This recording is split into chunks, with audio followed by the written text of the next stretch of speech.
Hello, and on behalf of the Archdiocese of San Francisco, welcome to Mosaic. Now, the Catholic Church is an ancient institution with a long and rich history, which encapsulates many centuries of human experience.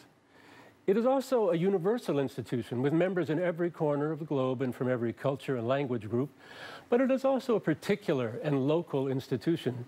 It is the church of your neighborhood, your parish, the heart of your local and unique community.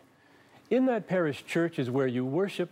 It's there where your religious life is lived. There are kept the important records of your baptism, confirmation, marriage, and other sacraments. So now, how does this ancient institution express its long experience of human life? And how does its far-flung membership express a genuine unity of understanding and community in their practice of the faith? Today we talk with an expert in the Church's Code of Law for its governance and mission. This code is called Canon Law. Now, you may be surprised to learn, as I was, that it's this deep, rich, important compilation of centuries of norms and standards can all be contained in a single volume. And the introduction to that volume says its purpose is to, quote, contribute to good order and enhanced freedom among God's people, so that our common task on earth might be carried out more effectively. Well, please stay with us as we meet Rob Graffio, a canon lawyer, the vice-chancellor of the Archdiocese, and with him learn more about church law and its contribution to our good order and our enhanced freedom for the faithful.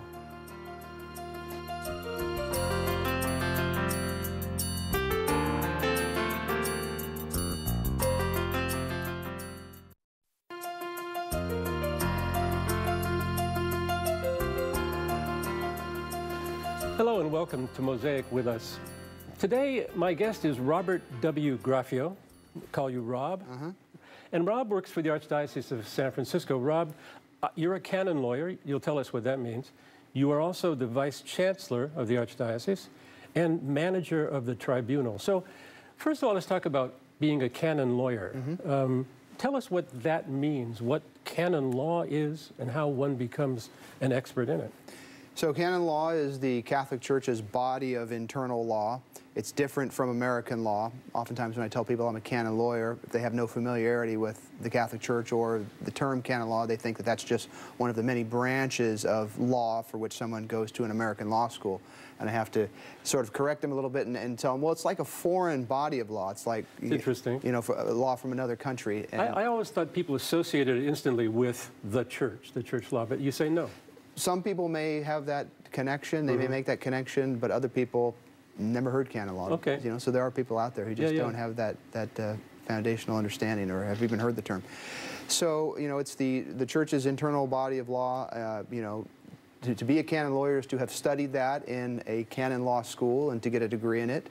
There's one place in the United States where you can do that. That's at the Catholic University of America in Washington, D.C. One place in the United States, yeah. And who certifies your knowledge, your expertise? The professors do upon the comprehensive oral examination and successful completion of all the classes and the writing of a major thesis. Yeah. So there is no postgraduate test like a bar exam, like an American lawyer would do, but it's the faculty of the School of Canon Law that certify your competence to practice canon law.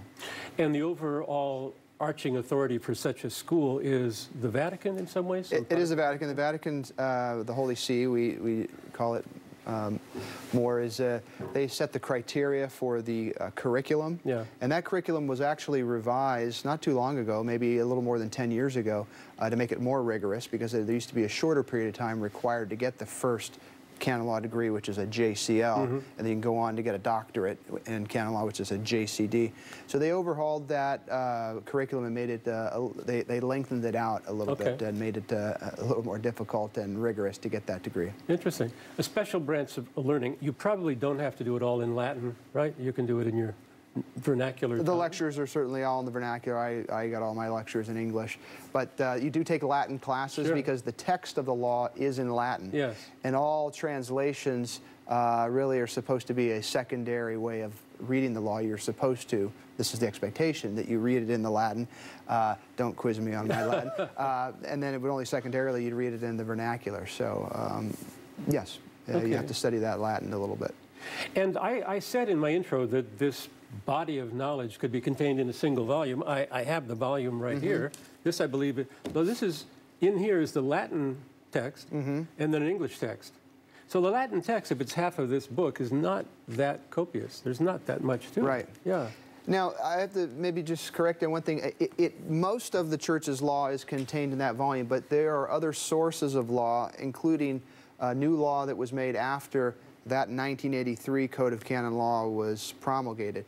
Just in the last 6 years of this current pontificate, Pope Francis has made a lot of new law, and they haven't printed any new volumes or done any new revisions of this code. So through motu proprios and apostolic constitutions, just to give you one example of an apostolic constitution, Pope John Paul II set forth the law that governs a papal election, what happens when the papacy is vacant, how the church is governed in that temporary period until a new pope is elected, what are the procedures that have to be followed for the election of a pope. And that is not incorporated in the Code of Canon Law. So that's part of the broader, what we might call ecclesiastical law or church law, but it's not in the code. But the code is supposed to be the most essential law in a single volume that you could find most things in. And I want to say this, having browsed through this volume, it's an English translation with the Latin. I don't find it obscure or difficult particularly. It's a thing you could browse through and learn something, right? That's true, yes. And the translators in English, the Canon Law Society of America, they put a very useful table of contents, and they also put a very useful index in it, and so not just the average layman, but even a canon lawyer finds great use in making reference to that table of contents in the index. Now, when you become a canon lawyer, what is your typical career path? How do you use that skill? Most end up working for the institutional church for a diocese. I mean, traditionally, canon lawyers had always been priests, and still the majority of them are. Really, but after Vatican II, when things changed a little bit, there were more maybe religious sisters who went to study canon law and became canon lawyers and worked for their local dioceses.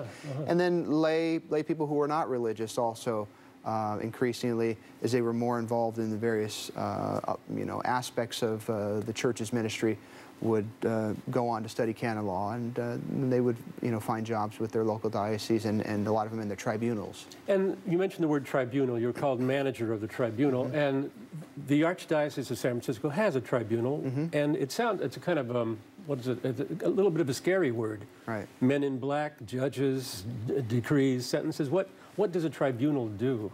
So a tribunal is essentially a court. The word tribunal is a little more formal and traditional than just saying court. But believe it or not, as fancy as the word tribunal sounds, we don't have an actual formal courtroom in our office setting. We have a typical office setting, but we do carry out judicial processes in the tribunal, which is what a tribunal is for. There are some little paperwork, administrative processes that we do as well, but the core of a tribunal's work is judicial processes. The most common thing we do is marriage nullity trials. So people who are looking for a declaration of nullity of their marriage would bring a case. We call that person the petitioner, and the person that they were married to is the respondent. And so we might conduct a trial with evidence and testimony. And we'll talk about that in detail in another segment. We're going to take a brief break right now. We'll come back and talk more with Rob Graffio about church law and church governance.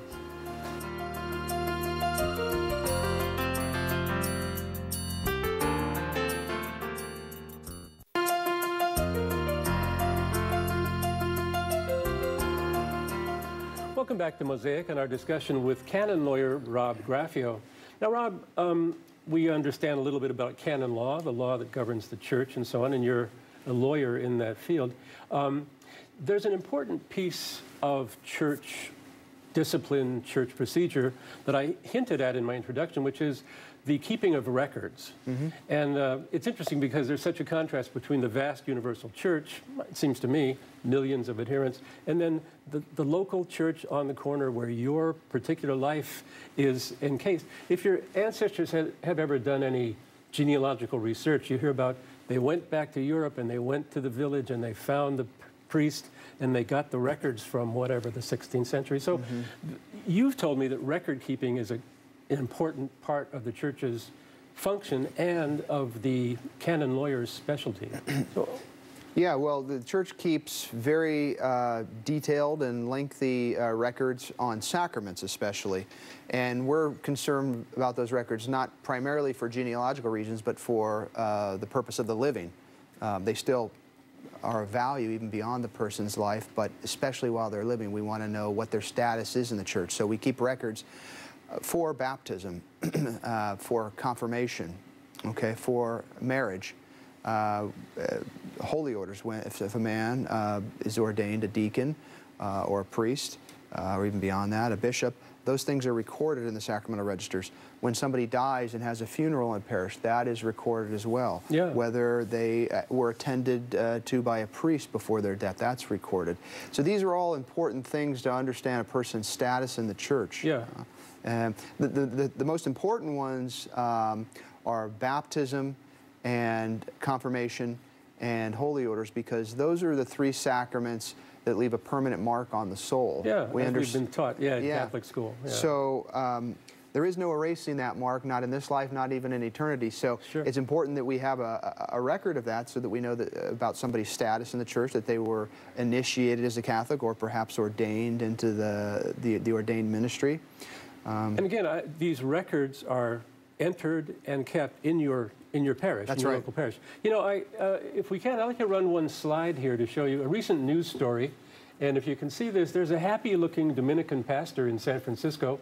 And take a close look at the more or less tattered-looking volumes on the desk before him. The story here in the Chronicle from March is that a safe, a large safe the size of a refrigerator, was stolen from St. Dominic's Church late one night, trucked away, and broken open. The thieves apparently were after gift cards that the church gives out to the homeless and poor, but someone found these jettisoned volumes in a dumpster and phoned the church about them. So, Rob, tell us what we're looking at. What's that pile of books on the... These are essentially what your sacramental registers look like. These are particularly old ones because I understand these volumes go back, some of those volumes anyway, go back to the foundation of that parish in the 19th century. This is, effectively what your sacramental registers are going to look like. Some are newer than others. And when a sacrament happens, like I said, a baptism or a confirmation or a marriage, a handwritten record of that is going to be put in those registers with pen, on paper, the ink sinking into the page and presumably sticking around for over 100 years. That's the idea. Well, when we think about storage, information technology, and so on, of course, there's all kinds of ways to do it. And the first response is, can't you go digital on that? And what's the answer to that? Well, the short answer is we're told no. And that's what I tell parishes that ask me that question. I just got done doing a round of presentations in each of our 3 counties in this archdiocese on sacramental registers, and that question came up in each of those 3 presentations. What about the digital future of sacramental record keeping? And I said, well, the Holy See won't allow it, but there are reasons for that. And one of those, and I've heard this even from people who are not, from the Vatican telling me, that's just people who have a technology background, who have an understanding that versions of things change. Softwares change, hardwares change.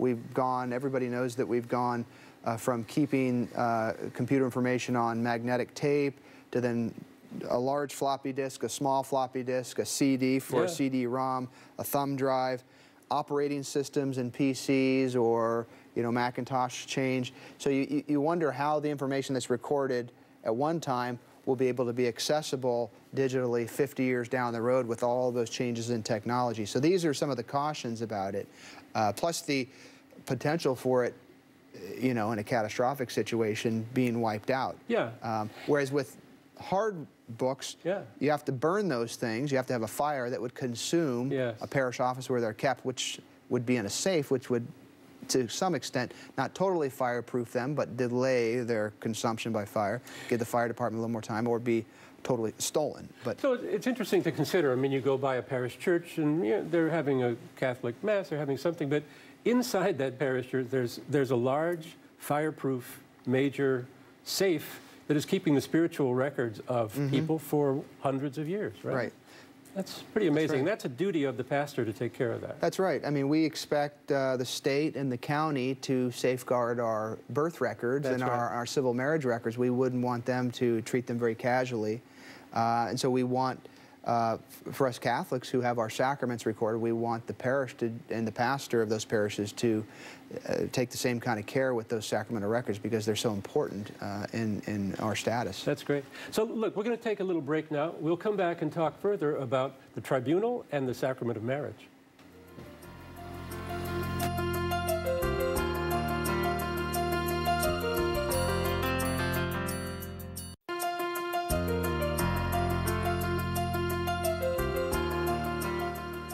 Hello and welcome back. We're talking with Rob Graffio, canon lawyer, about canon law and its many uses.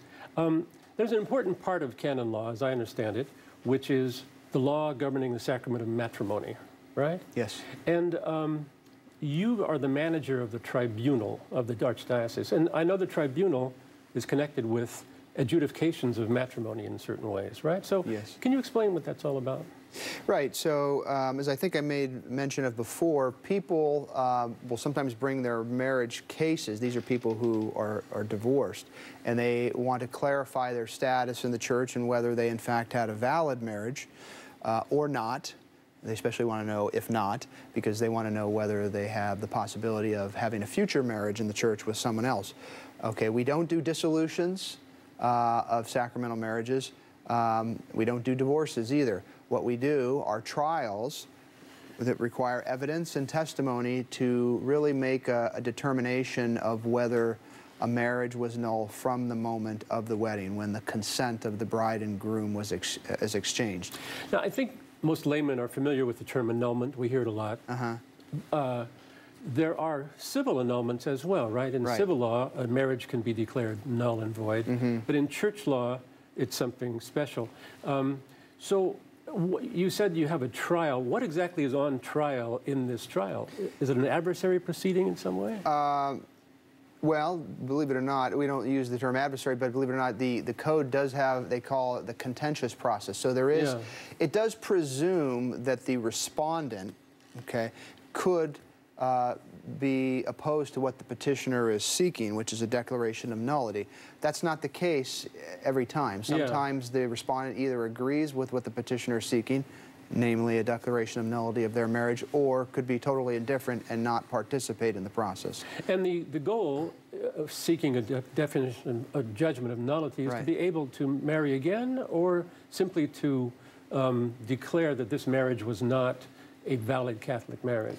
It's definitely the latter in every case. People want to know that, whether just for their own peace of mind, to confirm what they feel like they always knew, or it became clearer to them as time went on. But it's also the former as well. People do have the practical thing in mind of wanting to marry in the church in the future. But in order to do that, that does not follow on the church approving of a divorce, but declaring that the marriage never existed from the beginning. And that's a difficult thing to wrap your mind around, for people to swallow, because especially if you've lived some number of years together, if there are children that were born of this marriage, you know, to then say that the marriage didn't exist, at least in canon law, according to the criteria of what the church expects to make a law, to make a marriage valid from the beginning. It existed as a civil marriage, correct, it didn't or to use that term, but not as a sacramental Catholic marriage. That's a good distinction. We're not at all, tribunals are not at all sitting in judgment of whether something was civilly valid or not. It's separate from that. It's according to our own internal law, our own canon law, and whether the marriage was valid in that law. So you must deal with people at a very difficult time of their life, whether they're adversaries or agreed. A marriage has been broken somehow, and you people are dealing with investigating its genesis and deciding on its sacramental quality. It's difficult work. Right, yeah. And you're dealing with people. I would say this, canon law governs this tribunal work, right? Doesn't canon law also govern preparation for marriage? It does. Canon law mandates that before anyone gets married in the church, they have to go through a process of marriage preparation. And we have a marriage and family life office in the Archdiocese of San Francisco, which assists the parishes and the pastors and the people in the parishes that do marriage preparation with couples, and helps to support them. And so yes, you know, so I coordinate with our marriage and family life director, and he asks questions about canon law, and I'm not involved directly in marriage preparation, but I am aware of it and understand that it has canonical foundations. It seems to me it's a very careful, this whole body of law, preparation and judgments of nullity, it's a kind of delicate investigation into people's most inner lives, it seems to me. It must be, is it difficult work? It is. My role beyond being the tribunal manager that oversees kind of day-to-day operations, I'm the defender of the bond in the process. So that's the official that I am in the trial. So the defender of the bond's role is to look for arguments that might point to the validity of the marriage bond. Yes. And the judges are the ones who are supposed to be the most objective and come to a decision at the end. And the petitioner might have an advocate that's making arguments for him or her about why they believe the marriage to be invalid. But no matter which angle you're coming at it from, whether it be defender of the bond or judge, you know, or even an advocate, yeah, it's difficult because you are dealing with those very sensitive areas of people's lives. What I like about it is that the couple who have divorced or broken up aren't left alone without resources. The church is saying we have a forum in which you can explore your marriage and your sacrament. It seems to me that's what it's offering. So let's, we have a couple of minutes left. I want you to tell us whether a Catholic should be studying up on canon law in a certain way. Let me run a slide here that you recommended. This is a website. Rob was telling me that of course, the Vatican has the complete canon law on its website, and it's consulted there. But he said this particular little jaunty-looking website, canonlaw.ninja, he said it's very interesting and searchable. You can search for whatever question is puzzling you. So a resource for both professional and armchair canonists, canonlaw.ninja. So Rob, with a minute left, can you tell us what you think Catholics should take away from this and what their attitude toward canon law should be? Well, canon law is not something to be seen only as through a negative lens, telling you no, that thou shalt nots. You know, it's something that gives order to the church and its ministries and all the various charisms. And I pulled out from John Paul II's introduction to the 1983 Code of Canon Law a little interesting quote in which he said, Make it quickly. This is a close paraphrase. Yeah, so it's not meant to be a substitute for faith, grace, and charisms and charity in the life of the church, but rather to create an order for those things, for their growth in the ecclesial society as well as in the individual.